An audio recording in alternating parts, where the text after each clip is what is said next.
Hello అండి. నేను మీ show from reviews and ఈరోజు మన రివ్యూ వచ్చేసి sector 36 streaming in Netflix Telugu లాంగ్వేజ్లో కూడా అవైలబుల్ ఉంది. అండ్ స్టోరీ ఏంటంటే ఒక వ్యక్తి చిన్నపిల్లల్ని అయితే చంపుతుంటాడండి.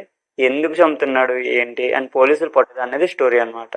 అండ్ ఈ మూవీ మనకి వయా ట్రూ ఈవెంట్స్ మీద బేస్ చేసుకొని తీశారు. అండ్ నాకైతే మూవీ బాగుంది అనిపించింది. డెఫినెట్లీ ట్రై చేయొచ్చు. మూవీలో చాలా బ్లడ్ డెడ్ సీన్స్ ఉంటాయండి. బ్యాడ్ లాంగ్వేజ్ కూడా చాలా ఉన్నాయి. సో ఫ్యామిలీతో ఇబ్బంది పడతారు.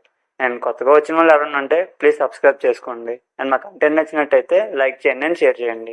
మూవీ చాలా ఒరిజినాలిటీకి దగ్గరలో ఉన్నదండి. ఎలాంటి సినిమాటిక్ అడ్వాంటేజ్ ఏం తీసుకోలేదు. మూవీలోనే విలన్ తప్పించుకుంటాడు. ఎలా కనిపెట్టారు అని అలా ఉండకుండా కనిపెట్టాక ఎలా ఏం చేశారు ఎందుకు చేశారు ఇలా వెళ్తుంది. మూవీ మొత్తం మనకి పెర్ఫార్మెన్స్ మీద డిపెండ్ అయి ఉంటుందండి. అండ్ విక్రాంత్ మెస్సీ అదే అండి 12th ఫెయిల్ మూవీలో హీరోలా చేశారు కదా, అతను పోలీస్ రోల్లో చేశారండి. ఆయన అండ్ దీపక్ గారు వాళ్ళ పెర్ఫార్మెన్స్ కూడా బాగున్నాయి. అండ్ మిగతా వాళ్ళు గుడ్ అండి, చాలా న్యాచురల్గా చేశారు అనమాట.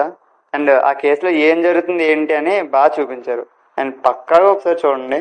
మేము దీనికి ఇచ్చే రేటింగ్ వచ్చేసి 3.25 అండి. అండ్ ఓవరాల్గా good one. And that's the review guys. Thank you for watching.